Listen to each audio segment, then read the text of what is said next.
So if you haven't realized already, we dropped our little pot the other day. So this pot busted everywhere, all over the lanai, and we are just going to show you guys how to fix this. So luckily, my succulents didn't split in half, just some of the leaves came off.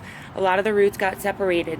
So we're going to show you guys how we fix this. We have our another succulent pot right here, which is kind of deep. I like to use a deep pot for my Graptopetalum paraguayans plants because these are trailing varieties and they are going to trail over this pot. Eventually I'm going to put them in a little hanging pot so they can hang up on my lanai over here like the other basket we have. We have another Graptopetalum paraguayans basket.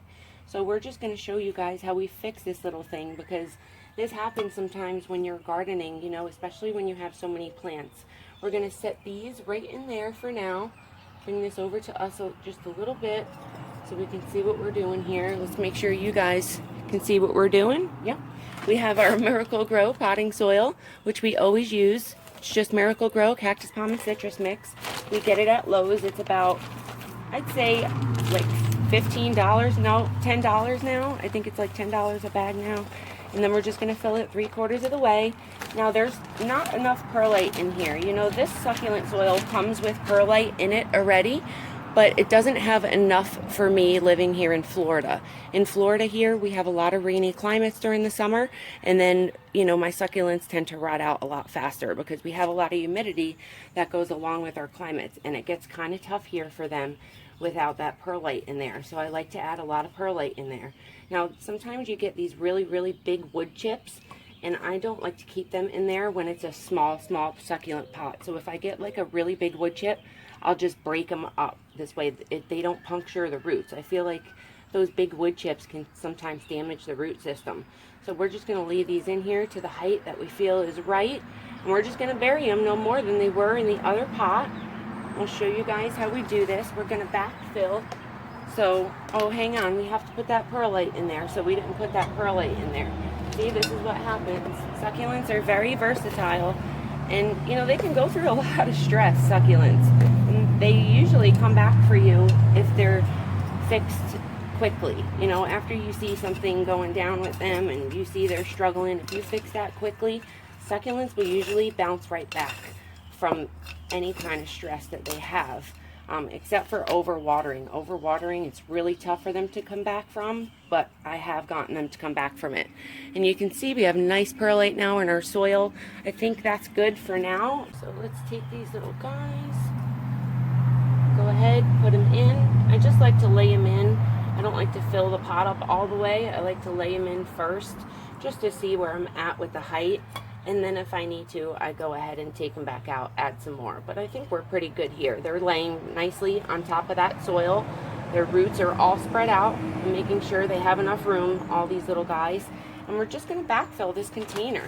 So I'll use this broken little pot right here to backfill. Why not? Recycle things. And I might put this in a little arrangement with something. Maybe I'll plant like a hen and chick succulent in here, round off the edges, you know, smooth them out, and then put it in a big pot so we can have a pot inside a pot. I've never done that before, but why not recycle your terracotta pots? Or I just go ahead and totally bust this and then use these little pieces on the bottom of my pots to cover the little drainage hole. I do that as well. As long as it's not covered completely and you're not totally closing off that hole on the bottom, that water will seep through on the bottom, but yet your soil won't push out on the bottom. I lose a lot of soil sometimes with those big holes on the bottom, so I like to use a screen, or I just go ahead and use a broken piece of terracotta pot. Now these two, actually these three, are going to be really, really wobbly in here until they take root because they haven't been in soil for quite a few days now. So they're going to be a little wobbly for a few days. We're not going to water. These haven't gotten any moisture, any water since they've fallen out of the pot. Now they're really deflated, these leaves, and they need water, but I can't water because all these roots are all broken up.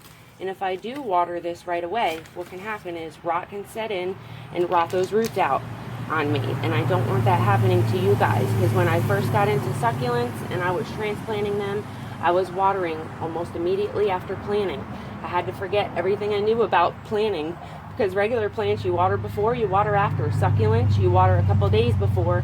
let the soil dry out completely. Make sure it's dry when you're doing this and transplanting any succulents, and then you let it stay dry after you transplant for a few days to a week, depending on that succulent. These will probably water in like 3 days or so, and we'll come back and show you the process of this as they grow and fill in this pot, so you guys can see basically how we fix this little plant here. My favorite thing to do is fixing struggling plants or something that knocked over and watch it growing into its full potential. You guys will see that in a few weeks this thing will start to fill out really, really well. We're going to leave it alone in the same sun it was in, so we're going to put it in 6 to 8 hours of that sun a day with a little afternoon break. As long as it's 6 to 8 hours altogether a day, it doesn't matter if it's broken up. It can be broken up. And that's it, you guys. That's all I really wanted to cover for these today. We'll come back and show you guys when we do water, which is probably going to be in like 2 days or so, because these guys are really deflated. Can you see those leaves? Can you see that leaf right there, how deflated that is? Look at that guy. We can totally squeeze these leaves. So that's not good. They need water, but I can't water right now because if I do, I know that they will probably rot out on me, even though they have a root system on them. Their roots are all broken up and damaged right now, so we have to let them heal up, callus over, scab over, and then we know we're safe to water, which will probably be in about 2 to 3 days. We'll come back for you guys and do that with you. Thank you so much for stopping by today, you guys, and I really hope you enjoyed this video and helps you to save your succulents if you knock them over, and I'll see you next time. Bye-bye.